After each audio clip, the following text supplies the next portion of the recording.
1 hour, we are the judges. The next, we are trying our best moves to get off of the defendant's chair.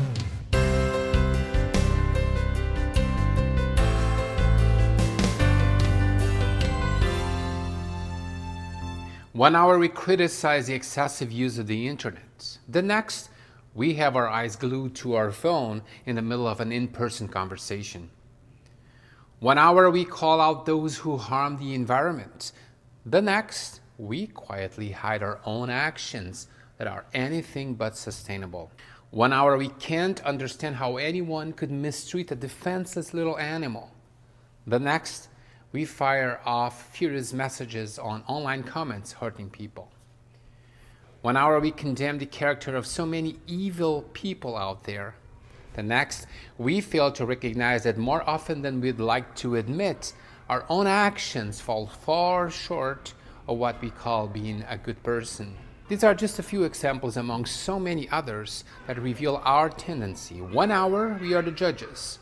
The next, we are trying our best moves to get off of the defendant's chair. When we come to our senses and act more honest with ourselves, we will see that we need an hour to think, to recognize that when all is said and done, we are not as good as we pretend to be.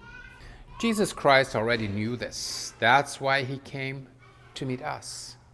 He knew that if it depended on our own consistency, we would be always chasing the wind, trying to outrun our own shadow, never quite managing to look at ourselves. Jesus spent many hours among us and 6 hours on a cross so that we could cast upon him our daily inconsistencies, the fruit of the deeper inconsistency we all are born with. In that exchange, we gain beyond measure. We gain forgiveness, peace, and perspective. In the shelter of his word, we are strengthened. We have a faith that prays at any hour, at any minute, and that acts whenever needed. This will not make us indifferent to wrongdoing, whether someone else's or our own. But there is no doubt it will strip away much of our bitterness and arrogance, guiding the heart towards understanding, respecting, and loving. Jesus' word of love transforms our hearts.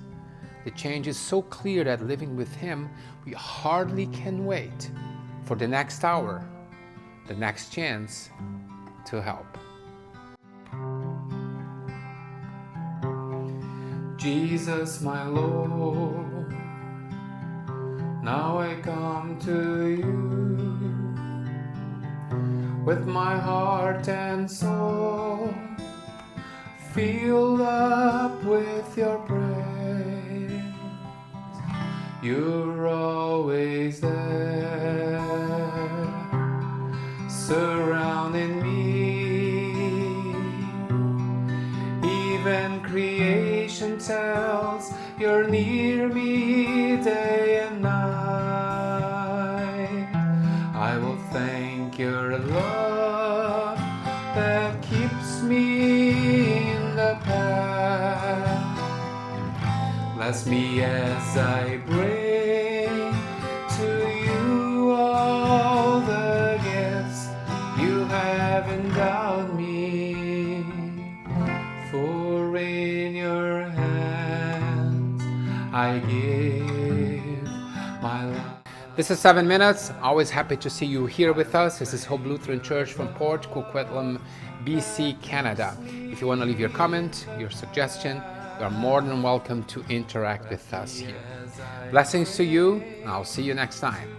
All the gifts you have endowed me, for in your hands I give my life. For in your hands I give my life.